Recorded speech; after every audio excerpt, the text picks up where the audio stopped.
이제 시험이란다. 죄송해요. 자, 수업 시작 한번 해보도록 하겠습니다. 우리 짧게 복습 한번 하고 넘어가 보도록 할게요. 우린 조선이라고 한 나라를 전기와 후기로 나누어 봤습니다. 임진왜란을 기준으로 전기, 후기, 병자호, 임진왜란, 병자호라는 기준으로 그 중에 이 뒤에 후기를 17, 18, 19 세 단계로 나누어서 설명을 할 건데 우린 저 17세기 후기의 제일 앞부분 특징적으로 보면은 임진왜란, 병자호란 이후에 무너진 조선을 재건하는 시기라고 생각하시면 돼요. 뭐 정치적으로는 어떠한 제도를 선택할 것인지, 경제적으로는 어떻게 무너진 경제를 일으킬 것인지, 사회적으로는 어떠한 변화들이 있었는지, 뭐 신분제에 대한 이야기들이 될 수가 있겠죠. 이런 것들의 변화를 찾아보는 시간이라고 보시면 돼요. 그 첫 번째, 병자호란 직후에 이제 이 효종이라고 하는 인물이 북벌과 나선 정보를 통해서 뭐 국방력의 강화, 뭐 체제 정비, 실제로 북벌을 하려고 했는지는 알 수는 없으나 이걸 바탕으로 왕의 정통성을 확보하려고 하였다라는 거 여러분들에게 설명해 드렸었던 것 같아요. 자, 그리고 그 다음에 이어서 이제 현종 때에는 아버지가 남겨놓은 유산을 또 이어서 해 나가야겠죠. 자, 예송을 통해서 물론 1년상이냐 3년상이냐 표면적으로는 어, 효종의 죽음에 대해서 1년상을 치를 것인지 3년상을 치를 것인지에 대한 이야기였지만 그 안에는 뭐가 있었다? 아, 왕을 어떻게 바라볼 것인가? 신하, 나와 유사한 우리의 대표로 바라볼 것인가? 남인처럼 아니다. 왕은 특별한 존재이니 왕권을 강화해서 그것을 중심으로 정치를 개혁해야 된다라고 얘기할 것인지 자, 이런 거대 담론에 대한 내용이었다라고 이야기했습니다. 그러면서 이 현종 시대에 커다란 문제가 재해가 있었죠. 경신대기근이라고 하는 사건이 있었는데 이걸 통해서 대동법에 대한 논의가 빠르게 확산되었다라는 거. 워낙 쌀이 부족해지다 보니까 쌀의 수확량을 늘려야 되고 쌀의 생산량을 늘려서 그걸 바탕으로 다시 구율미, 백성을 구하는 쌀들을 구해야 되기 때문에 국가가 쌀을 많이 축적해야 되거든요. 그래서 경신대기근을 바탕으로 대동법에 대한 논의가 점점 확산되게 되었다라는 것까지 여러분들이 배워두시면 좋을 것 같아요. 여기까지가 이제 지난 시간 두 번의 시간에 걸쳐서 나눈 이야기들이고요. 자, 이번 시간에는 이제 숙종에 대한 이야기를 해보도록 할게요. 어제 잠깐 말씀드렸지만 선생님이 이제 조선시대 이야기할 때 나쁜 남자 1호? 가장 나쁜 남자 1호 정도 생각하시면 될 것 같아요. 숙종 같은 경우는요, 현종이 좀 이른 나이에 죽기는 해요. 34살 정도에 죽었거든요. 이때 숙종이 즉위한 나이가 14살, 15살 정도였던 걸로 기억이 나요. 지금 딱 여러분들의 나이쯤이겠죠. 앞선 효종과 현종이 정통성 문제로 계속 흔들렸던 거에 비해서는 뭐 숙종은 첫째 아들이고 외척도 없고요. 이 정통성을 흔들 만한 뭐 근거 자체가 사실은 없어요. 조선왕조는 여러분들 원래 왕이라고 하는 게 첫째 아들이 왕이 되는 게 원칙이긴 하나 한번 나중에 찾아보세요. 첫째 아들이 왕이 된 경우는 사실 조선은 거의 없어요. 희한하게도. 근데 어쨌든 첫째 아들 숙종 정통성을 가지고 외척 세력도 없고 강한 왕권을 가질 수 있는 그런 환경이 잘 조성이 되었다. 플러스 알파 더 좋은 조건이 하나 있었습니다. 이거 좀 예외일 수도 있겠는데 지랄 맞은 성격이라고 표현해요. 저는 좀 다혈질이에요. 좋게 말하면 다혈질인데 어, 여러 가지 에피소드가 있어요. 숙종에 대한 성질머리에 대한 에피소드는 굉장히 기록이 많이 나와 있는데 어렸을 때 이야기예요. 궁녀가 여러분들 왕의 머리 있죠. 머리를 좀 빗겨줘야 될 거 아니에요. 머리를 빗어주는데 아유 빗어주려고 해도 여러분들 우리 뭐 하냐면 왕이 이제 상투를 틀죠. 이렇게 이 상투를 틀기 위해서는 항상 어떻게 돼야 돼? 장발이 유지가 돼야 돼요. 이 장발이 유지가 돼야 되는데 이 장발을 유지하기 위해서는 그래도 항상 머리도 잘 빗고 꼼꼼하게 해줘야 됩니다. 음, 참고 삼아서 그냥 상투 이야기가 나와서 말씀을 드리는데 여러분도 이렇게 상투를 틀어서 머리를 이렇게 해서 올리잖아요. 근데 여러분들이 알기에는 지금 선생님이 이렇게 요거 펜을 꽂은 것처럼 똑바르게 되기가 사실은 어려워요. 근데 우리 사극이나 뭐 옛날 사람들 표현한 거 보면 다 이렇게 돼 있죠. 어, 머리숱이 많은 사람들은 이게 잘 안 돼. 왜? 이 긴 머리를 장발을 여기다 올려가지고 이렇게 묶어서 쓴다? 그러면 거의 머리가 붕 뜨거나 모양이 이상하게 잡혀요. 그래서 이 모양을 바로잡기 위해서 어떻게 하느냐? 이게 긴 머리라고 하면은 이 윗머리 있죠? 윗머리를 싹 밀어버려요. 그런 다음에 요거를 가운데로 모아서 이렇게 쏙 올리는 거예요. 그래야 여러분들이 알고 있는 그 뭐라고 할까? 그 올림머리가 좀 잘 나와요. 반대머리 정도 생각하시면 되겠죠. 하여튼 중요한 건 그게 아니라 이제 머리를 계속 빗어줘야 됩니다. 빗어주고 잘 다듬어줘야 되는데 아유 후궁이 막 머리 만지려고 하면 막 지랄지랄했대 숙종이. 근데 결국 안 돼서 숙종의 엄마가 머리를 빗어주는데 그때도 난리를 치는 거야. 이 숙종 엄마가 그래서 뭐라고 기록을 남기냐면은 주상은 이제 자기 아들을 이야기하는 거예요. 내 아들내미는 아침의 성격이 다르고 점심의 성격이 다르고 저녁의 성격이 다르다고 이야기를 해요. 아, 이게 무슨 이야기야? 변죽도 죽 끓듯이 하고 그냥 지랄 맞은 성격이라는 거예요. 좋게 표현한 거지 이게. 자, 어쨌든 이런 왕권을 강화할 수 있는 조건 자체가 마련되어 있고요. 성격도 지랄 맞고. 근데 이 숙종이라고 하는 사람이 성장하면서 10대, 20대, 30대로 넘어가게 되면서 여러 가지 정치적 변화를 주게 될 겁니다. 이제 그 이야기를 한번 말씀을 드려볼게요. 숙종에 대한 이야기를 본격적으로 하기 전에 우리 지난번에 선생님이 한번 말씀드렸죠. 동인이 뭐고 서인이 뭐고 남인이 뭐고 주변 정리 한번 선생님이 해주겠다고 이야기했죠. 자, 지금 제가 설명해 드리는 내용 외울 필요 하나도 없어요. 지금 하는 내용은. 하지만 알아두시면 이해하기는 조금 편할 거예요. 여러분들이 남인이든 동인이든 북인이든 뭐 알아둬서 뭐 할 거예요. 그냥 다른 정당이 있었다는 것만 기억하시면 되는데 어찌 변화되는지 한번 설명을 한번 해보도록 할게요. 요거는 필기하지 않으셔도 돼요. 그냥 설명해 드리는 거니까. 선조 때 기억나는지 모르겠지만 동인과 서인으로 갈라진다고 이야기했습니다. 동인과 서인으로 갈라졌다가 이 임진왜란을 기준으로 해서 동인이 남인과 북인을 나눠지게 돼요. 이게 어떤 사건이 있었냐면은 서인들이 뭐 영모 사건에 잠깐 묶일 일이 있었어요. 뭐 조작된 사건이라고도 이야기하겠지만 어쨌든 나눠졌습니다. 이런 일이 생겼어요. 그래서 이 서인을 완전히 죽여버리자 에이 그래도 함께 가야지라고 하는 세력으로 나눠져요. 동인이. 그래서 다 없애버리자는 북인 그래도 함께 가야지 좀 온건한 사람들은 남인으로 갈라지게 되는데 광해 다음에 왕이 되었던 누구야? 죄송합니다. 선조 다음에 왕이 되었던 광해군 때 광해가 이 북인과 손을 잡고 남인이 조금 남겨져 있고 서인을 완전히 몰락시킨 상황이었어요. 자 그런데 이 광해군이 인조 반정 때 쫓겨나죠. 근데 이 인조를 왕으로 만들어준 사람이 누구였죠? 서인이었죠. 북인은 완전히 역사 속에 사라지고요. 서인이 정권을 잡게 되고 남인이 아주 그냥 조금 힘이 남겨져 있는 상황이에요.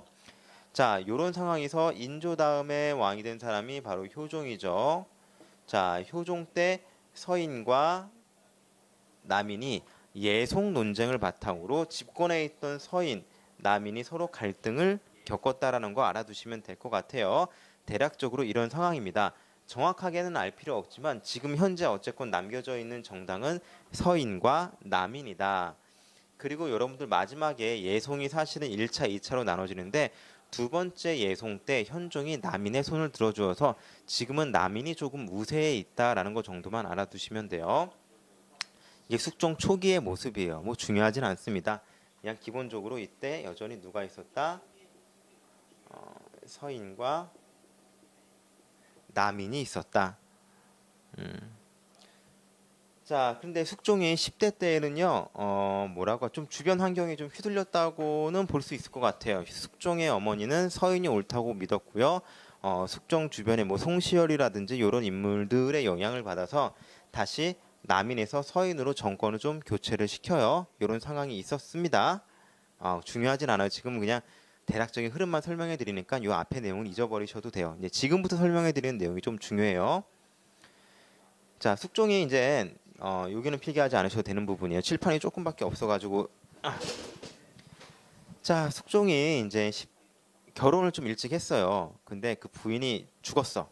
이제 20대가 될 때쯤에 숙종의 부인이 죽었는데 이제 새 부인을 얻어야 될 거 아니에요. 그래서 숙종의 엄마와 지금 집권 세력인 서인은 당연히 서인 출신의 여인을 데려오려고 해요. 바로 인현 왕후라고 하는 서인 계열의 정실 부인을 드리려고 해요. 근데 이 인현왕후가 들어오기 직전까지 사실은 숙종은 다른 여인을 마음에 두고 있었습니다. 자, 누구였냐면 바로 장옥정이라고 하는 인물을 마음에 두고 있었어요. 한 6개월 정도 결혼하기 전에 시간이 있었다고 해요.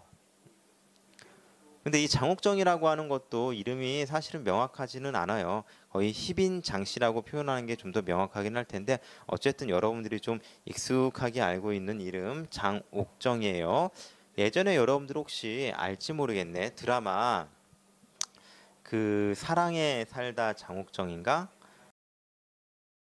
사진을 보셨죠? 이주환님이 소리 안 들려요. 그 사진 보시면 여러분들 그 봤죠? 장옥정. 김태희 씨예요. 김태희.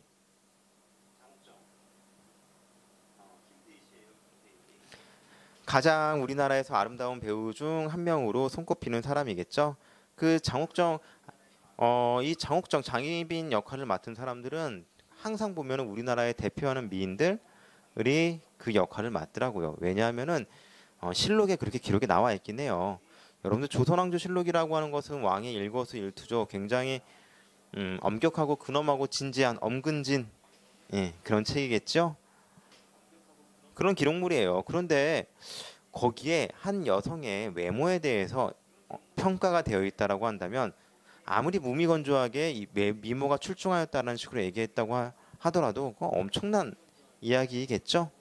역사에 기록이 남을 정도로 예쁜 미인 하여튼 장옥정 씨 사랑에 빠졌습니다. 근데 문제는 뭐냐면 지금 이 장옥정은 남인 계열의 사람이에요. 여기는 서인 계열의 사람이고요. 그래서 숙종의 엄마도 장옥정을 싫어했어. 어떻게 남인 계열의 사람을 데려다가 쓸 수가 있느냐라고 하면서 반대하고 결국 이 장옥정을 궁궐 밖으로 쫓아냈습니다. 물론 이때의 왕비나 이런 건 아니었어요. 그냥 궁녀 중에 한 명이었습니다. 자, 어쨌든 이런 사실을 잘 모르고 인현왕후는 궁궐로 들어오게 되었고요. 숙종과 결혼하게 되었습니다. 정실비가 되었죠. 이때 인현왕후의 나이가 14살인가 15살 정도 됐으니까 지금 딱 여러분들 나이겠죠. 숙종이 이제 20살 넘어갈 때쯤이고요. 19, 18 이렇게. 예, 그런데 이제 이 인현왕후가 궁궐에 들어왔는데 이 숙종이 우리 남편인데 이 남편이 나를 한 번도 바라보지도 않는 거야. 관심도 없고 그 다음에 뭔가 변화가 전혀 없어요.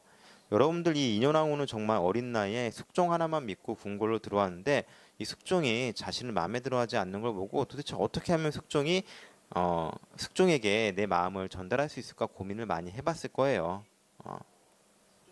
그런데 어쨌든 아무리 나이가 어리다 하더라도 궁궐 안에서 일어난 이야기를 듣다 보니 숙종이 내가 들어오기 전에 만났던 여자가 있었구나. 그게 바로 누구다? 장옥정이라고 하는 여인이 있었구나. 김태희가 있었구나. 라는 거를 알게 되었습니다. 근데 이 인현왕후는요. 그때부터 고민을 좀 해요. 어떻게 하지? 내가 어떻게 우리 숙종 오빠의 마음을 돌리지? 라고 고민을 하는데 자, 여기서부터 약간 저의 뇌피셜 과장 이런 것들이 조금 들어가서 설명을 해드려 보도록 할게요. 당연히 기록에는 어떤 이유 같은 건 없었겠죠. 하지만 제가 여자의 마음 혹은 연애를 할 때 그 마음을 빗대어서 한번 설명해 드려 보도록 할게요. 인현왕후는 당연히 연애를 해본 적이 없겠죠. 첫 연애일 거예요. 그 연애를 뭘로 했어? 글로 배웠겠지. 사람들의 이야기로 배웠을 겁니다. 여러분들 글로 배운 연애가 얼마나 위험한지 아마 알고 있겠지요. 너무너무너무 실패 확률이 크죠. 어쨌든 이 인현왕후는 이 숙종의 마음을 돌리기 위해서 작전을 씁니다.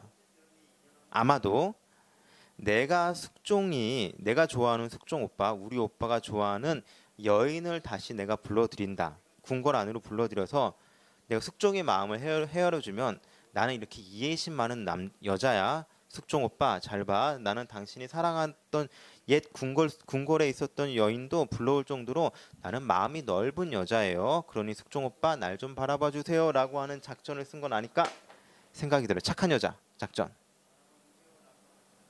음. 때마침 숙종의 엄마 장옥정을 반대했었던 숙종의 엄마도 사실은 좀 죽고 지금 사라져 있을 때예요. 숙종 입장에서는 인현왕후가 그렇지 않아도 장옥정을 어떻게든 다시 돌아오게 하고 싶은데 인현왕후가 이렇게까지 얘기해 주네. 오케이 땡큐 하고 당연히 장옥정을 다시 궁궐로 불러들이겠지요. 근데 여러분들 생각해 보세요. 인현왕후의 생각대로 됐을까? 내가 지금 장옥정을 불러들여 와준 너그러운 여인이고 뭐라고 할까 현모양처의 이미지를 보여줬으니 숙종 오빠가 날 봐줄 거야? 아니죠. 숙종과 장옥정은 몇 개월 동안 몇 년 동안 만나지 못했다가 다시 만나게 되었습니다. 어떻게 될까? 여러분 진짜 막 너무 사랑하던 사이인데 부모님의 반대로 헤어졌다가 어쨌건 다시 만나게 됐어. 와 너무 뜨거워지겠지? 잠깐 더 헤어지기 싫을 거예요. 자, 인현왕후 입장에서는 이거 뭐야? 내가 생각했던 작전과 다른데? 이 장옥정이 너무 숙종이랑 만나는 게 어때? 꼴보기 싫겠지. 우리 오빠가 지금 장옥정이 연상이에요. 숙종보다 당연히 인현왕후보다도 연상이겠죠. 다른 언니랑 이게 놀아나는 거 보고 있는데 이거 미쳐버리는 거야. 그래서 어쨌건 나이는 어리지만 왕실의 어른이죠. 어른인 인현왕후가 그래서 장옥정을 불러다가 막 회초리로 막 때리고 그러기로 했다고 해요.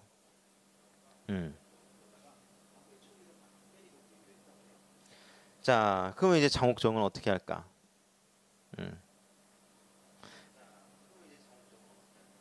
여기서부터 다시 한번 얘기해 이건 뇌피셜입니다. 아마도 이런 걸 하지 않았을까 싶어요. 이제 숙종과 장옥정이 이제 또 같이 뭐 잠자리를 들기도 하고 이야기도 해야겠죠. 근데 이제 장옥정이 아무 말 없이 눈물만 막 이렇게 또르르 막 이렇게 슬픈 눈빛으로 하고 있을 거예요. 말도 없이. 그럼 숙종 입장에서는 장옥정 너 왜 그래? 너 무슨 일 있어라고 걱정이 돼서 막 이렇게 하고 있겠죠.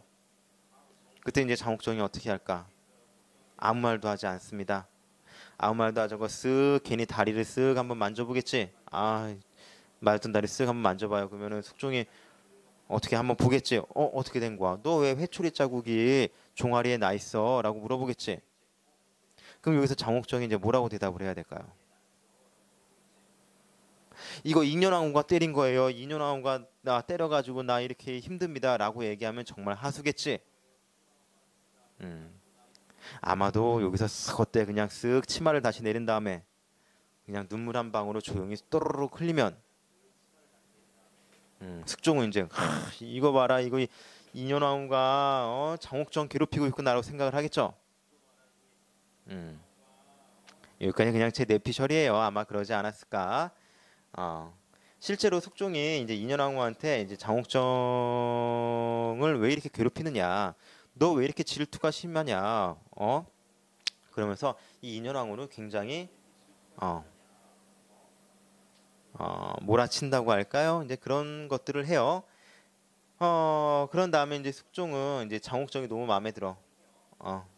그래서 어떻게 하느냐, 이 장옥정을 왕비로 삼고 싶어. 그러기 위해서는 어떻게 해야 돼? 왕비를 인현왕후를 쫓아내야 되겠죠. 근데 인현왕후 뒤에는 누가 있어요? 서인이 있네요. 그래서 어떻게? 서인도 같이 쫓아냅니다. 그리고 인현왕후도 쫓아내게 되고요. 그리고 이 장옥정을 왕후의 자리로 바로 올릴 수는 없으니 빈의 자리로 올려요. 그래서 희빈 장씨라고 기록이 남게 돼요. 희빈 장씨. 김도윤님이 2400이 김도윤. 자, 이렇게 살아가던 장옥정 결국 아들까지 떡하니 낳아줍니다. 그게 바로 경종이에요. 경종까지 낳게 됩니다. 숙종 입장에서는 너무나도 좋겠죠. 그래서 이 경종이 아직 나이가 10살이, 그러니까 원래 여러분 세자가 되려면은 한 16, 15살 정도는 돼야 돼요. 교육도 마치고 그다음에 건강 상태가 어떤지 확인한 다음에 다음 왕위를 이어야 될 굉장히 중요한 2인자잖아. 국가의 2인자니까 그럴 때 세자를 정하는 게 맞는데 아우 태어난 지 이제 얼마 안 돼 가지고 세자를 바로 임명을 해요. 너무 기뻤던 거지. 내가 사랑하는 여인의 아들 내가 세자로 만들어 줄게. 바로 경종을 세자로 만들어 줘요. 음.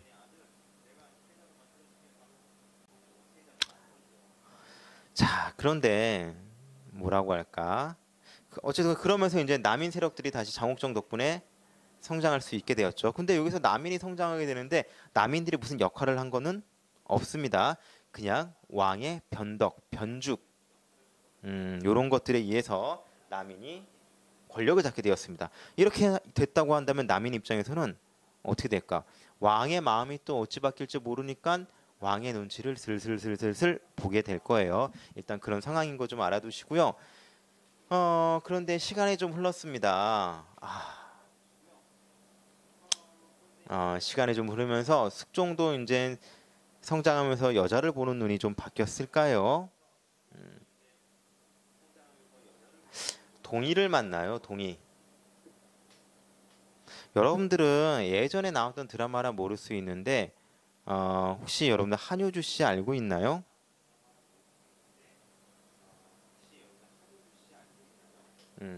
이 한효주 씨가 이 동의 역할로 나왔는데 이 동의를 이제 궁녀예요. 무술이 출신인데 원래 인현왕후를 모시고 있었던 이 무술이 출신 무술이면은 그냥 궁궐 중에서 제일 하급 되게 천한 사람이야. 이 동의를 만나요.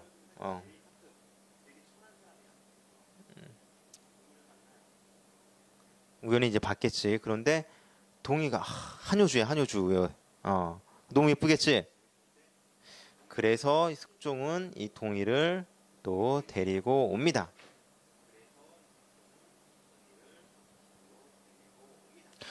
그러면 지금 만나고 있었던 장옥정은 어떻게 될까요? 또 이런 문제가 생기겠죠. 여러분들 이거 좀 잘 알아두세요. 이게 농담처럼 하는 얘기가 하나 있는데 남자들의 이상형 혹시 뭐인 것 같아요? 이게 여러분들 오프라인 수업이면 직접 만나서 물어보기도 하는데 그냥 작년까지의 이야기를 통틀어서 얘기해 볼게요. 뭐 이렇게 이야기해요. 뭐 돈 많은 여자요. 뭐 예쁜 여자요. 뭐 귀여운 여자요. 뭐 애교 많은 여자요. 뭐 이런 식으로 막 각자 이야기를 해요. 여학생들이 이야기를 해요. 근데 진짜로 남자들의 이상형은 새로운 여자, 새로 만난 여자라고 하죠. 처음 보는 여자.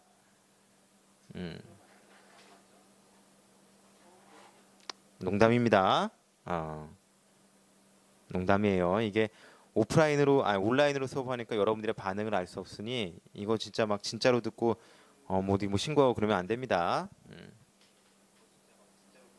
어쨌건 숙종은 새로운 여자 동의를 만나요. 한효주를 만났습니다.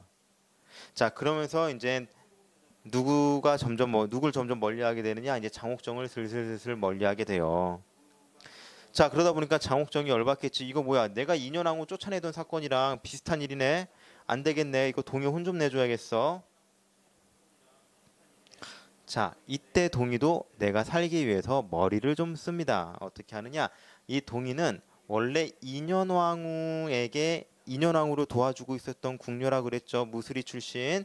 자, 동의는 숙종과 잠자리에 들 때마다 매일같이 어떤 이야기를 하느냐? 인현왕후 이야기를 했다고 해요. 인현왕후 참 좋으신 분이었는데 인현왕후 참 현모양처시고 우리 참 궁궐안을 잘 보살펴 주셨는데 하면서 계속 인현왕후에 대한 이야기를 상기시켰다고 해요. 자, 그랬더니 숙종 입장에서도 뭐라고 할까? 이 과거에 내가 너무 나쁘게 인현왕후에게 굴었죠. 그랬던 기억들도 새록새록 떠오를 거고 잘못했던 것들이 자꾸 떠오르면서 또 미안한 마음이 들겠죠. 인현왕후에게 다시금 마음을 보였다. 옛 여인에게 마음을 보였다라고 얘기했습니다. 그러면서 숙종이 다시 인현왕후를 궁궐로 불러들이게 돼요. 자, 그 과정 중에 이제 자연스럽게 장옥정은 아웃이 되고 그 다음에 서인과 인현왕후는 궁궐로 들어올 수가 있겠죠. 물론 이 과정 중에 사실은 아직은 이 장옥정이 권력이 혹은 남인의 권력이 남아 있었는데 인현왕후가 궁궐에 들어온 지 얼마 안 돼서 좀 일찍 죽어요. 당연히 동의 입장에서는 내가 지금 인현왕후를 불러들였고 그 다음에 내가 예전부터 인현왕후를 모셨던 사람이고 그러다 보니 나를 보호해 줄 수 있는 우산으로서 인현왕후를 모셔왔는데 이 인현왕후가 들어온 지 얼마 안 돼서 죽었어. 근데 이 동의는 숙종의 아들까지 나왔거든요. 연잉군이라고 하는 왕자까지 나왔어요. 근데 나를 보호해 줄 거라고 믿고 인현왕후를 내가 불러왔는데 인현왕후가 죽었어. 다시 장옥정이 올라가게 되면은 나와 내 아들의 목숨이 어찌 될지 장담할 수가 없겠죠. 그래서 동의가 뭐라고 이야기하느냐? 몰래 숙종한테 찾아가서 이야기를 해요. 알고 보니 장옥정이 인현왕후를 저주를 했다. 저주를 퍼부어서 인현왕후가 죽었다라고 이야기를 해요. 그래서 실제로 이 장옥정에 사는 집을 파봤더니만 그런 거 있죠. 쥐 있죠. 뭐 죽은 쥐의 꼬리를 태우고 뭐 눈을 꼬매서 인현왕후 앞마당의 집 마당에 묻어놨다든지 무당을 불러서 일찍 죽으려 여러분 그런 거 있잖아. 막 얼굴 그리고 막 칼로 콕콕콕 찌르는 거 있죠. 막 무당 불러서 막 이런 거 한다든지. 자, 이런 걸 했었다고 해요. 근데 실제로 뭐 눈이 이렇게 묶인 꼬매지고 꼬리가 태워진 쥐가 묻혀 있다든지 뭐 주술에 쓰였던 부적 같은 게 묻혀 있다든지 이런 게 있었다고 해요. 자, 결국 숙종은 장옥정 네가 결국 어떻게 우리 조선에서 우리 성리학의 국가에서 이런 불손한 행동을 할 수 있느냐라고 하면서 장옥정에게 사약을 내립니다. 그러면서 남인은 아웃이 되고요. 이렇게 다시 서인으로 권력이 돌아가게 됩니다.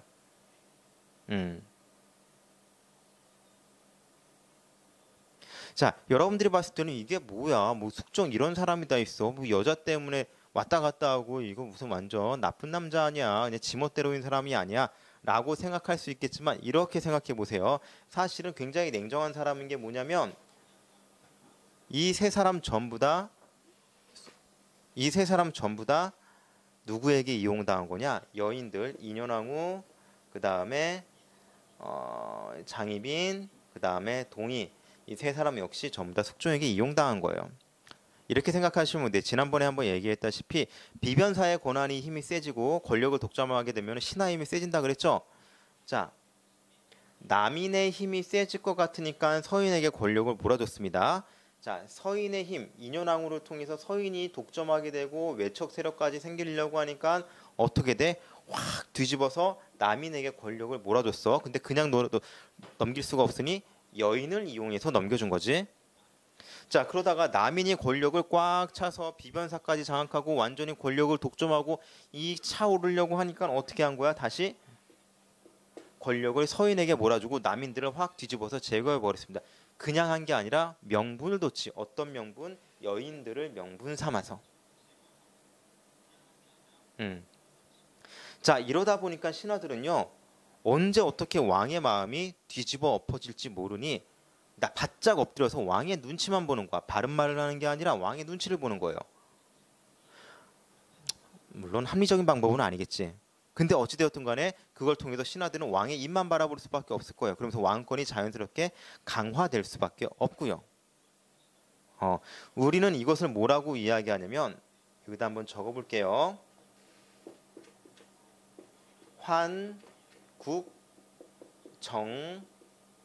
환국정쟁이라고 이야기해요. 환국정쟁. 여러분들 이 환이라고 하는 거는 뒤집다라는 뜻이고요. 국은 뭐냐면 판이에요.